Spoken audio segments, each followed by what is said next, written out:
하나 질문합니다. 지난 월요일에 21일이었죠. 낮에 오후 2시에 하늘에 무슨 일이 있었는지 아시는 분 한번 손 들어보세요. 대부분 많이 아시네요. 그날 태양을 특별 안경으로 한번 보신 분 손 들어보세요. 극히 드물군요. 태양이 달로 가려져서 우리 동네는 70% 정도지만 오레곤에서 사우스캐롤라이나에 이 제트기 3배 속도로 가는 달이 지나가면서 한 2분 혹은 2분 30초 정도 토탈 솔라 이클립 전체 완전 개기일식이 있었는데 그때 새들이 집을 찾아 들어가고 이 밤에 찾는 현상들이 짐승의 세계에 나타나고 그 해가 없어지고 별들이 대낮에 나타나고 그랬어요. 참 신기하죠. 이걸 모를 때는요, 옛날에는요 하늘의 재앙이라고 그러고 다들 아주 공포에 떨었습니다. 근데 지금은요 재미있게 아주 사람들이 즐겁게 그걸 관찰하는 거예요. 근데 태양을 맨눈으로 보면 실명을 해요. 그렇게 보는 거 아니에요. 특별 안경으로 보지 않으면 안 되는데 이번에 못 보신 분은 2024년에 텍사스에서 버팔로로 또 지나간다고 그래요. 관심 있는 분들은 한번 보십시오. 자, 하늘의 우주를 보면요, 지구와 달이 이게 사실은 굉장히 가까워요. 소련 우주선이 소유주 우주선을 타고 가가린이 350km 상공을 올라가서 1시간 반 동안 지구를 보았습니다. 그때 미국과 세계가 경악을 했어요.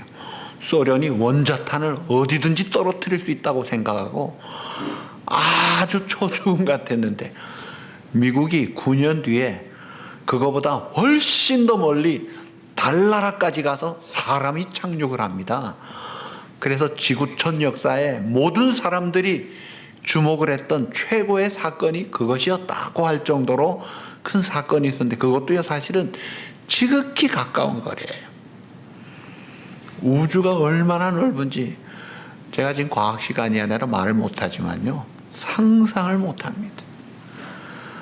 그런데 그 넓은 우주를 부딪히지 않고 기가 막히게 운영하시고 이 지구촌 보이즈호가 이 명왕성을 탈출 태양계를 떠나면서 찍은 지구촌의 사진은 그 띠에 티끌 하나였습니다.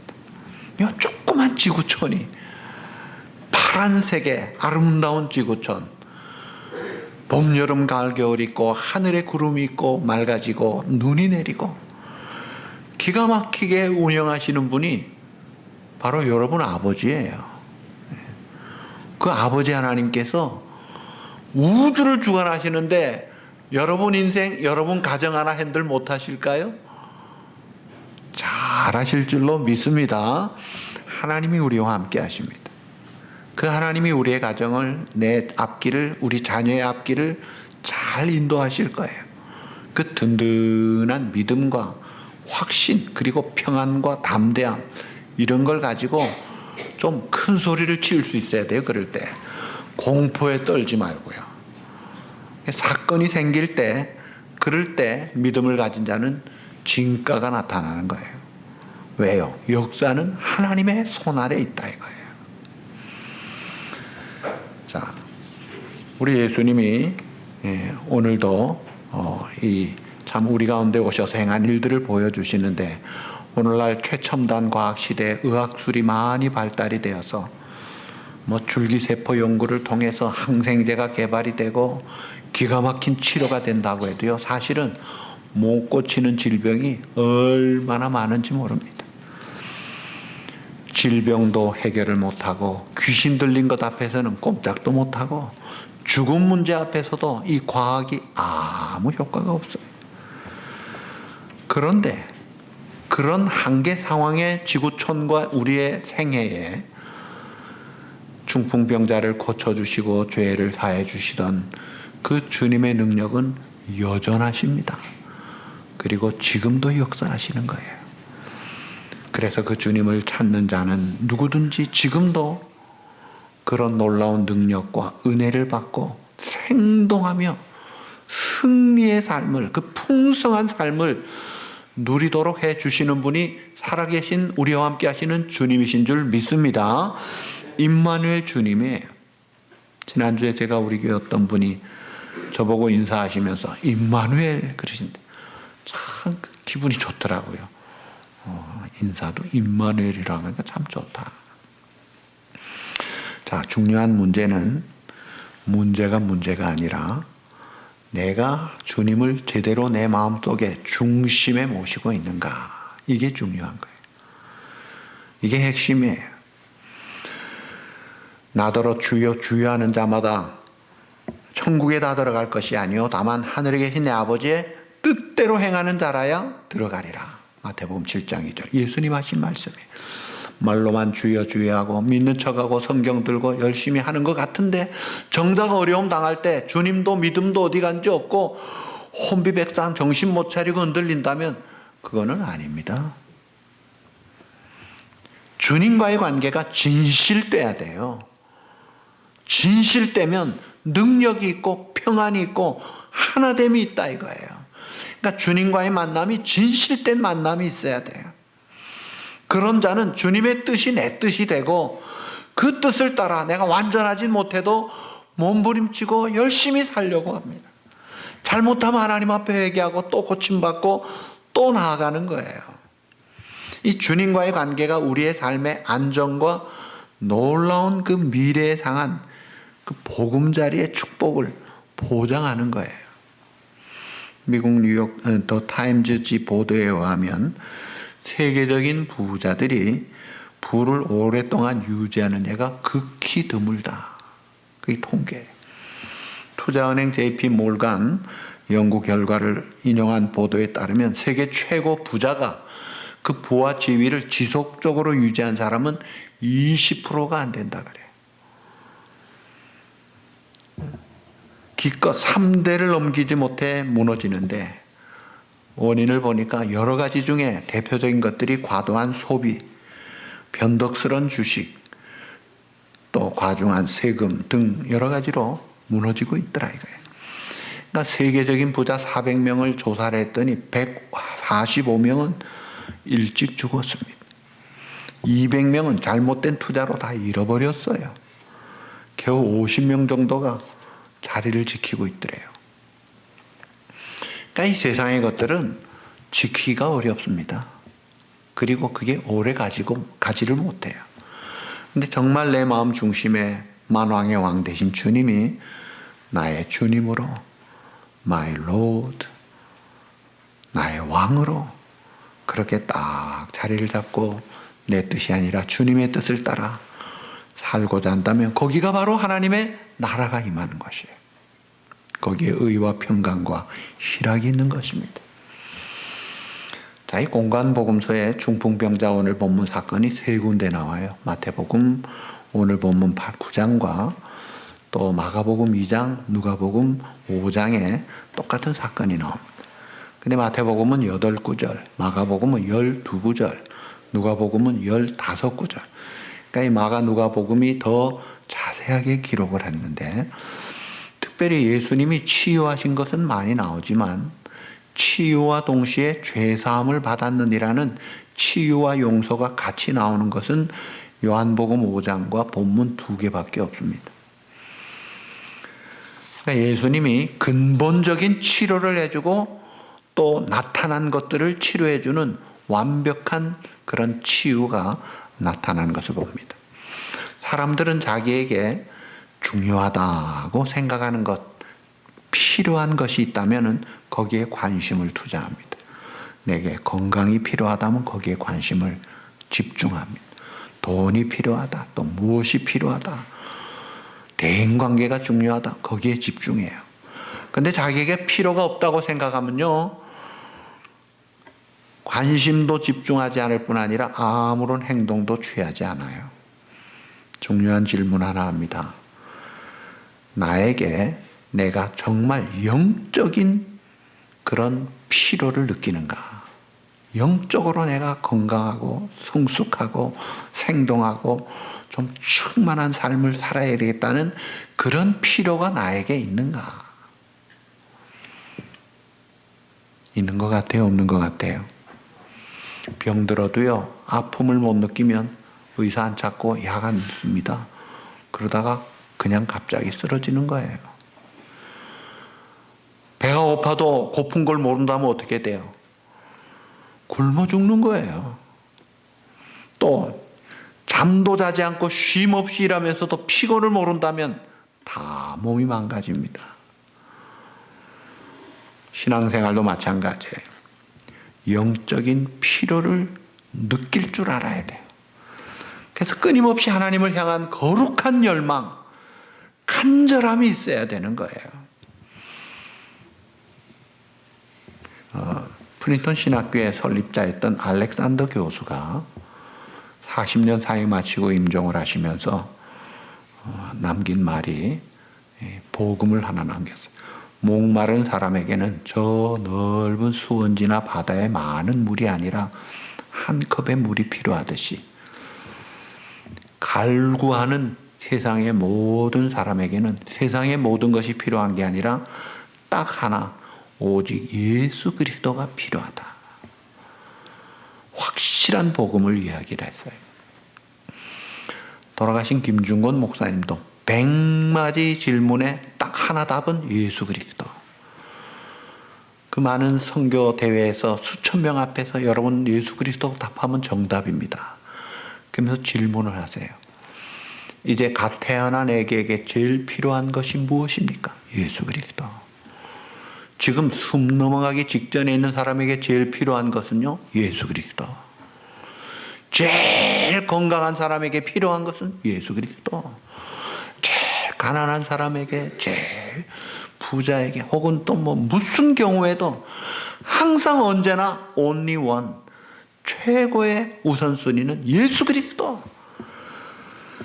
그분이 우리의 모든 삶에 근본적인 문제를 해결해주고 완성시켜주고 놀라운 승리와 변화된 그런 삶으로 인도한다는 거예요.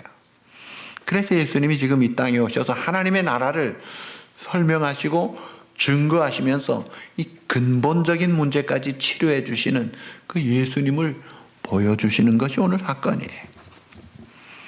세상에 많은 훌륭한 사람들이 있지만 예수님은 이 병자가 왔을 때 그 병을 위해서 왔는데도 불구하고 병은 언급도 안 하시고 작은 자에 안심하라. 내 죄의 사함을 받았느니라. 죄 용서함을 해주셨어요. 이게 근본이었던 거예요. 사실은 죄 때문에 질병이 생겼고 죽음이 생겼고 고통이 생기고 모든 불행이 에덴 동산에서 범죄하고 쫓겨나면서부터 뒤집어 쓰고 죄 가운데서 땀 흘리고 고생하고 그러다가 병들고 늙어 죽는 거예요. 자, 그래서 이 근본적인 치료를 해주신 주님께서 죄사함의 권세를 가지신 것이라는 걸 증명하는 그런 사건이 오늘 이 귀한 사건입니다. 세상에 훌륭한 사람도 누구도 남의 죄뿐만이 아니라 자기 죄를 씻을 수 있는 사람은 없습니다.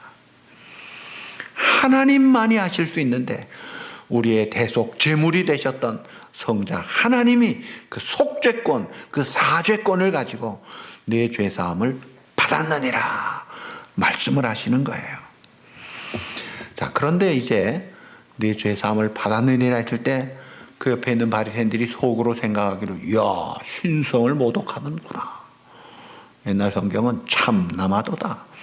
그거 하나님만이 하는 걸 한다 그러네. 하나님인 줄 모르고 속죄권이 있는 줄 모르니까 불신앙의 그들이 여전히 자기가 알고 있는 대로 고백을 하는 거예요. 그럴 때 예수님이 그 심중에 악한 마음을 아시고 내가 질문을 하겠다고 하시면서 하신 말씀이 뭐예요? 자, 내 죄사함을 받았느니라는 말과 환자에게 일어나 걸어가라 하는 말과 어느 것이 쉽겠느냐? 말로는요, 죄사함 받았다는 말은 누구든지 할 수 있잖아요. 표도 안 나니까. 그런데 일어나라, 걸어가라는 것은 환자가 일어나야 돼요. 그리고 걸어가야 되는 거예요. 이거는 보통 일이 아니잖아요. 당장의 증거가 나타나는 거잖아요. 어려운 일이죠. 그런데 예수님이 죄사함의 권세를 믿지 않는 그들에게 그 죄사함의 권세를 가지신 자신을 증거하시는 거예요. 너희가 어렵게 생각하는 것을 내가 실천함으로 내가 진실된 죄사함의 권세를 가진 걸 보여줄게. 그러시면서 병자에게 네 자리를 들고 일어나 걸어가라. 그러니까 병자가 벌떡 일어나서 걸어가잖아요. 우와, 진짜네. 능력과 진실을 증명하면서 사죄권을 가지신 분인 주님이라는 것을 말씀하신 거예요. 그러니까 우리 주님께 가면 죄 용서함을 받는 이것이 근본 처방, 근본 치료가 되는 거예요. 그러니까 우리가 영적 이 갈구함을 가지고 하나님, 모든 문제의 원흉은 죄로부터 시작이 됐기 때문에 그 근본 치료를 받을 수 있는 그 해결자 주님께 가는 거예요. 주님을 찾는 거예요. 문제가 생기면 아이고 그럴 게 아니라 그럼 문제를 주님께 가지고 가야지. 염려 걱정 맡기고 주님 앞에 하나님, 주님 또 왔습니다. 부끄럽지만 또 왔습니다. 매일 그렇네요. 근데 주님밖에 없어요. 이 문제 어떻게 해야 됩니까? 주님께 맡기는 거예요. 특별히 근본적인 죄 문제, 손도 못 댈 문제, 주님께 나아가면 주님이 작은 자야 안심하라. 내 죄 사함을 받았느니라. 사유권을 가지시고 우리의 기도를 들으시는 거예요. 그래서 만일 우리가 우리 죄를 자백하면 저는 미쁘시고 의로우사 우리 죄를 사하시며 모든 불의에서 우리를 깨끗하게 하실 것이라. 할렐루야. 그 주님께 나아가는 거예요. 그래서 용서받고 정결한 마음, 정직한 영에 또 은혜를 받고 지혜를 얻고 능력을 얻어서 또 일어나서 행동하는 삶으로 여전히 주님을 섬기는 거예요. 그리고 이 중풍병자 내 친구들이 데리고 왔는데 이 병 때문에 온 거예요. 본문 2절에 보니까 침상에 누운 중풍병자를 사람들이 데리고 왔다. 마가복음에는 4사람이라고 딱 숫자까지 나와 있어요. 자, 중풍병 때문에 침상에 누워 있어요. 이 사람도 본래 걸어 다닐 사람이에요. 근데 지금 꼼짝을 못 하잖아요. 여러분, 병은 사람을 눕게 만들어요. 항우장사도 권력자도 병 들면 조용히 눕습니다. 그래서 병원 가면 흰 천장 쳐다보고 환자가 되어 누워있을 때 전도하기가 좋은 거예요. 위로하고 격려하면서 주님 바라볼 수 있는 좋은 기회다 이거예요. 자, 이 누워있는 사람, 욥기에 보니까 욥기 7장 3, 4절 내가 여러 달째 곤고를 받으니 수고로운 밤이 내게 작정되었구나.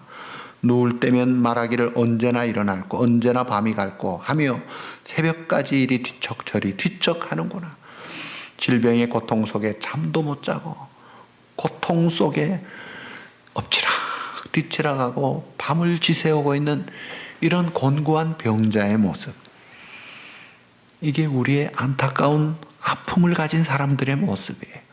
근데 시편 53편에 보면 예수님은 우리의 질고를, 우리의 질병을 아시는 자라. 그리고 우리가 낫도록 저가 채찍에 맞음으로 우리가 나음을 입었도다. 우리 대신 채찍 맞아 우리를 낫게 하시는 분이더라 이거예요. 우리의 아픔과 질고를 담당하셨더라 이거예요. 그래서 우리가 주님께 나아가서 기도할 때 하나님의 은혜로 치료받고 건강을 회복할 수가 있습니다.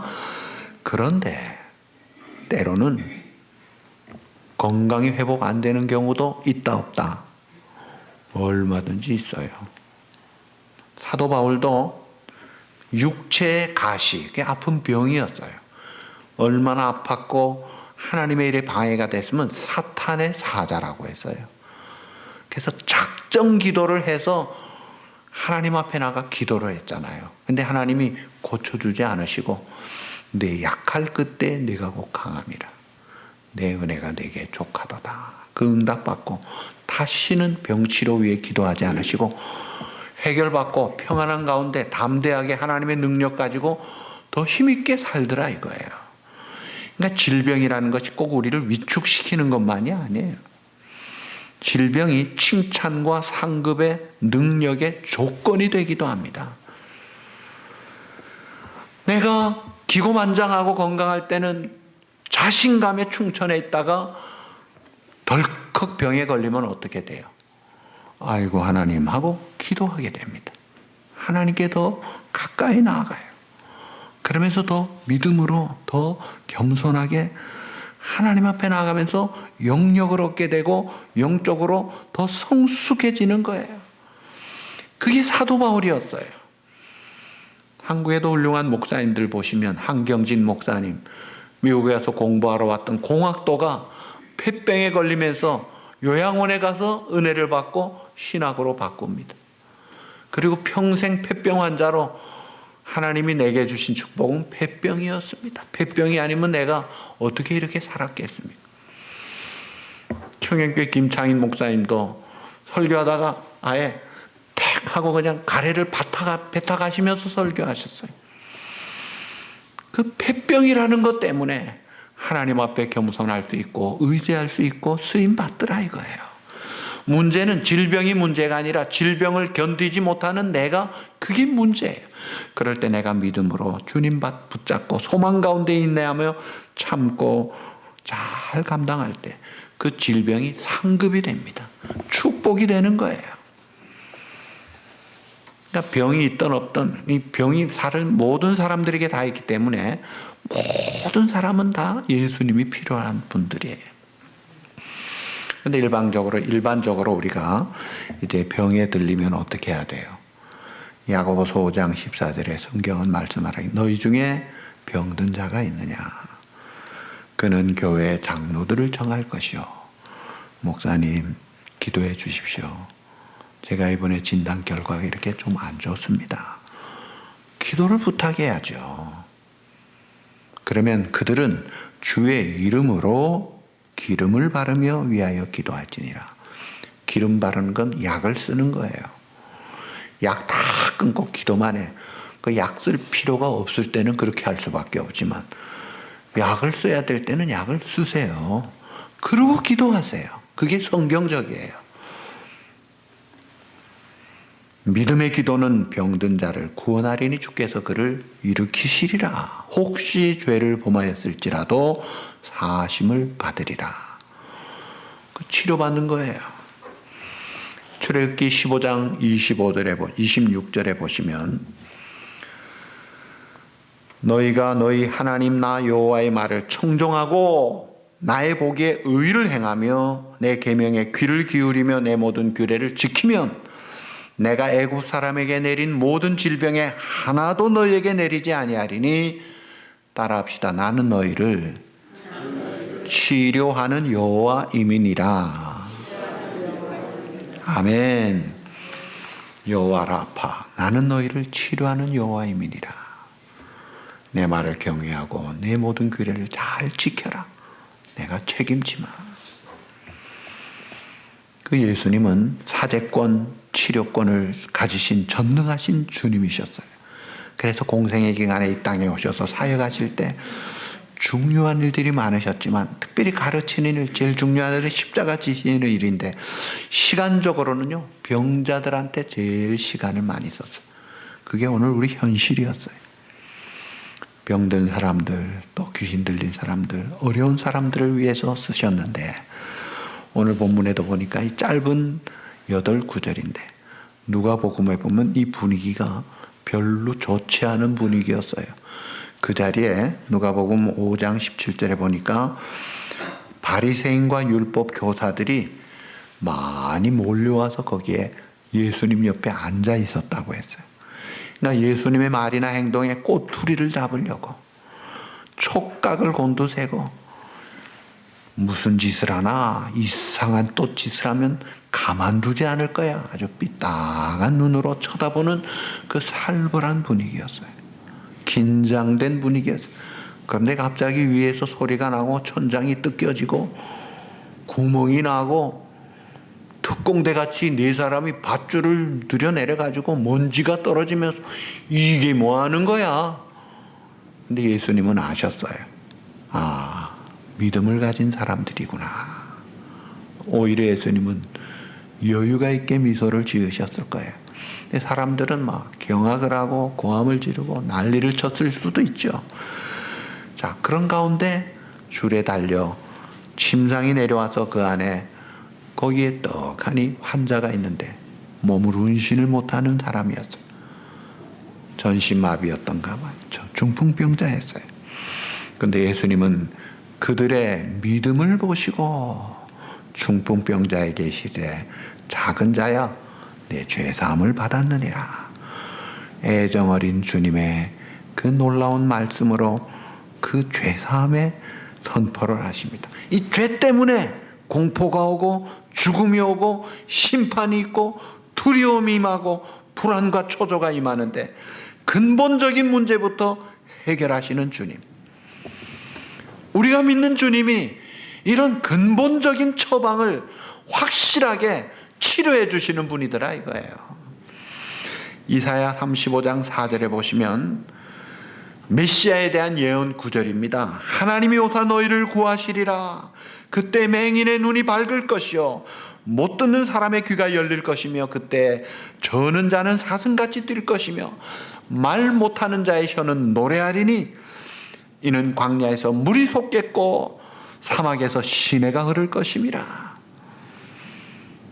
이게 메시아의 구절이에요. 이야, 그 구절을 믿고 기다리던 그 중풍병자와 네 사람 친구들은 그들의 믿음이 그들이 누구냐?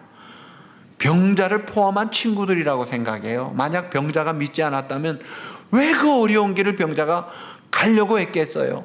믿었으니까 그렇게 가는 거 아니에요. 그러니까 그들의 믿음, 이 진짜 믿음을 보시고 기뻐하시면서 그 모든 죄를 용서해 주시고 병을 치료해 주시더라 이거예요. 사실 허락도 없이 남의 집 천장을 뚫고 소음과 응먼지로 엉망이 되고 비난과 질책이 쏟아지는 가운데 그 사람들을 괴롭혀가면서 예수님 앞에 침상 내리는 게 쉬운 일이 아니잖아요.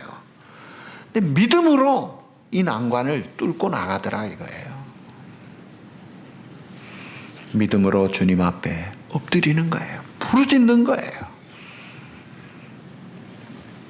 그리고 사람은 고독한 존재예요. 고독한 존재. 사람이 병들면 사람들이 떠나요. 가족만 남고 혹은 사랑하는 사람만 남아요. 그런데 이 중풍병자는 그 병자를 데리고 올 수 있는 친구들이 있었어요. 그러나 친구들이 곁에 있어도 외롭습니다. 왜냐하면 병의 고통은 자기 혼자만 당하는 거예요.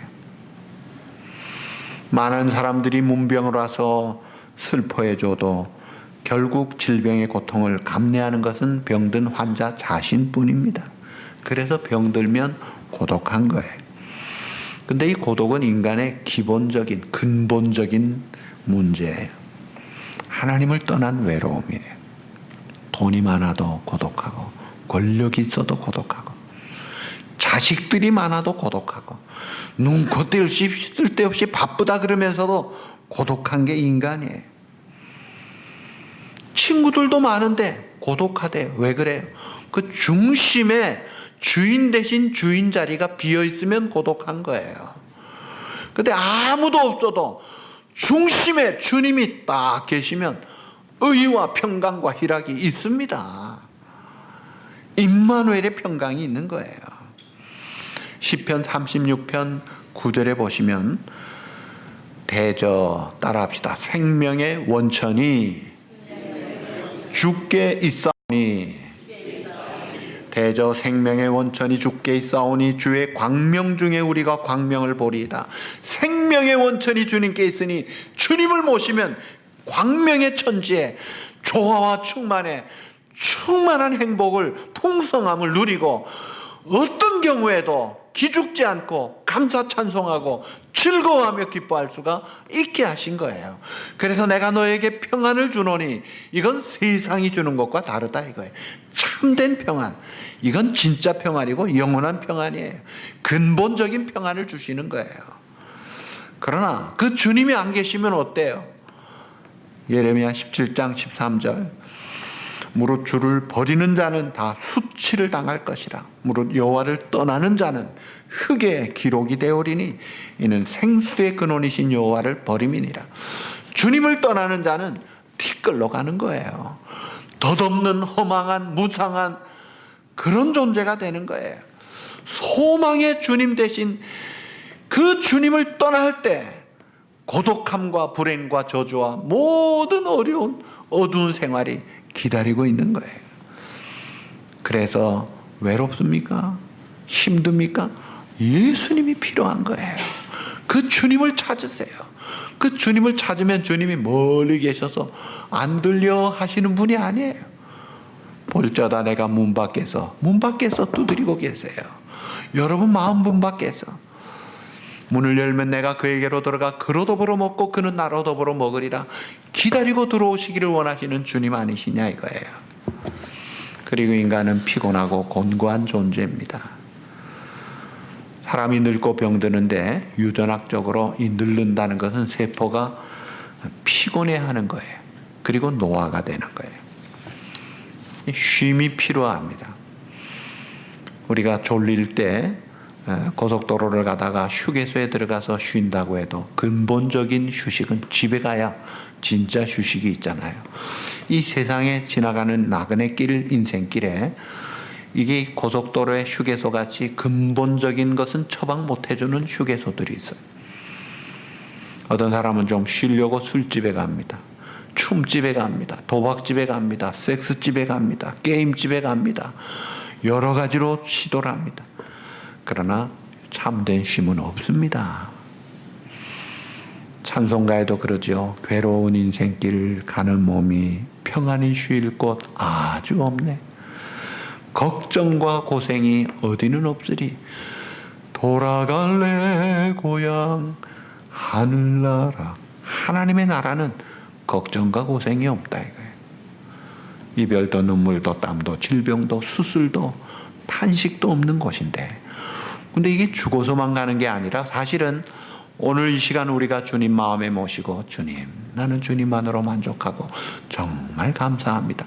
주님이 내 마음 왕좌에 딱 계시는 순간 하나님의 나라가 임한 줄로 믿습니다. 의와 평강이 있습니다. 희락이 있는 거예요. 우리 주님이 그러셨어요. 수고하고 무거운 짐진 자들아 죽을 때 나에게로 오라가 아니라 지금 다 내게로 오라. 내가 너희를 쉬게 하리라. 너희 마음이 쉼을 얻으리라. 그 주님께 나아가는 거예요. 말씀을 정리합니다. 오늘 우리가 살아가는 현실과 세상에는 사고와 질병과 문제가 다양하고 또 많습니다. 이런 것들이 또 굉장히 우리를 힘들게 해요. 이런 것들이 다른 사람에게 임할 때보다 내게 임하면 너무 힘들어요. 그래서 우리 인간의 본성은 약하고 불안해합니다. 두려워합니다. 그리고 초조해하고 고독해요. 그러다 잘못 생각하면 낙심, 절망, 포기, 극단 이렇게 나가는 거예요. 이게 다 죽는 길이에요. 사랑하는 성도 여러분, 우주를 운행하시는 하나님을 아버지로 모신 하나님의 자녀된 여러분들이 항상 명심하십시오. 살아계셔서 역사를 주관하시는 하나님이 오늘 우리와 함께 하시는 것을 믿으세요. 주님이 나와 함께 하시는데 왜 나만 어렵느냐고 원망 불평하지 마세요. 찬송했잖아요. 우리의 연약함을 그 주님이 아십니다. 우리의 문제를 아세요. 내가 참 감당 못하는 것도 아세요. 그리고 합력하여 선을 이루시고 잘되게 해주시는 분이에요. 결국은 승리하게 해주십니다. 결국은 영광의 길로 인도하시는 거예요. 어느 한 자녀도 하나님이 부르실 때 너는 안 되겠다, 그냥 죽어라, 실패의 길로 가는 자는 한 명도 없습니다. 그래서 오늘 우리가 당하는 현실적인 어려움, 외로움, 질병, 고독, 문제 이런 것들도 우리를 손해보게 하지 못하도록 하시는 거예요. 문제가 문제가 아니라 믿음이 약한 내가 문제예요. 문제도 아닌 걸 가지고 내가 문제를 삼고 뒤집어 쓰고 어려워가지고 이게 문제예요. 믿음이 커야 돼요. 믿음이 강해져야 되는 거예요. 성경 한 구절만 딱 잡아도 되잖아요. 사람이 감당할 시험밖에는 당한 것이 없다. 감당치 못할 시험 당함은 허락지 아니하셨다. 감당하게 하시고 감당 못할 때는 피할 길로 딱 피하게 해주시고 절대로 지지 않게 해주시는 거예요. 아무것도 염려하지 말고 뭐라고 했어요? 다만 모든 일에 기도와 간구로 너희 못 구할 것을 감사함으로 하는 게 아니라 그리하면 모든 지각에 뛰어난 하나님의 무엇이 평강이 그리스도 예수 안에서 너희 마음과 생각을 어떻게 해요? 지키시리라. 무슨 문제가 있습니까? 어려운 일이 있습니까? 또 참 내 마음을 무겁게 하는 일을 만났습니까? 그럴 때 어떻게 해야 돼요? 하나님 이거 내 잡 아닙니다. 말씀대로 가져왔습니다. 예, 하나님 염려는 하나님 맡으십시오. 나는 감사함으로 하나님께 기도할 뿐입니다. 그리고 찬송하십시오. 그걸 하나님이 원하시는 거예요. 명령이에요. 그건 축복이요 특권이에요. 우리 성도의 입에서 낙심, 좌절, 걱정 이런 게 나오면 안 되도록 우리가 그래서 서로 위에 격려해주고 서로 힘을 주는 거예요. 서로 돌아봐 사랑과 선행을 격려하는 것이죠. 오늘 이 중풍병자가 참 감사한 것은 혼자서 올 수 없는데 내 친구가 그 어려운 과정을 같이 한 거예요. 이게 예수님에게 참 좋았어요. 제자들도 퍽 인상적이어서 복음서에 이렇게 다 기록을 한 걸 보니까 참 이게 귀해요. 성경도 그렇게 이야기하죠. 한 사람이면 패하겠거니와 두 사람이면 능히 당하나니 삼겹줄은 쉽게 끊어지지 아니하느니라. 혹시 그들이 넘어지면 하나가 그 동물을 붙들어 일으키려니와 홀로 있어 넘어지고 붙들어 일으킬 자가 없는 자에게는 화가 있으리라. 하나님은 우리를 부르실 때 각자 부르셨지만은 머리 대신 주님의 몸된 교회 지체로 한 몸의 공동체 이론으로 부르셔서 우리 서로가 지체가 돼요. 우리 로마서 12장에도 우리가 한 몸에 많은 지체가 있으나 모든 지체가 같은 기능을 가진 것이 아니라고 했잖아요. 그리스도 안에서 한 몸이 되어 서로 지체가 되어 한 가족이 되고 동력자가 되고 한 식구가 된 거예요. 그래서 우리 주님은 서로 격려하는 걸 좋아하시고 서로 짐을 나누어지는 걸 좋아하세요. 그래서 힘을 모아서 하나 되어 하나님 앞에 열심히 찬송하며 기도하며 또 감사하면서 사는 것을 주님이 기뻐하시는 거예요. 그런 다락방, 그런 전도회, 그런 공동체, 그런 가정이 되시기를 주님이 원하시는 거예요. 그래서 우리가 함께 힘을 모아서 같이 기도하고 같이 주님 앞에 나아가서 죄사함도 받고 병고침도 받고 또 고독도 불안도 피곤도 곤고함도 회복이 되어서 그 주님의 쉼을 얻고 넉넉한 가운데 하나님의 은혜를 감사 찬송하면서 빛을 발하는 그런 하늘나라 백성의 주인공답게 살아가는 사랑하는 우리 온누리 성도 여러분 되시기를 우리 주님의 이름으로 축복합니다.